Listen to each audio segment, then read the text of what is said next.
So we had a tight space, had some pretty rigid tube we were trying to get through there.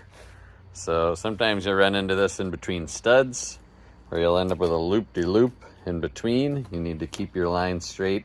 Often with studs you can back out and go forward. This one we had excess line coming up and out. We wanted to have excess going in. So what we actually did was take a smaller tube before we looped it and pushed it through and slid it down in there. Woohoo! And then we did our loop, pinched it to a tighter loop, and then we're able to work it through.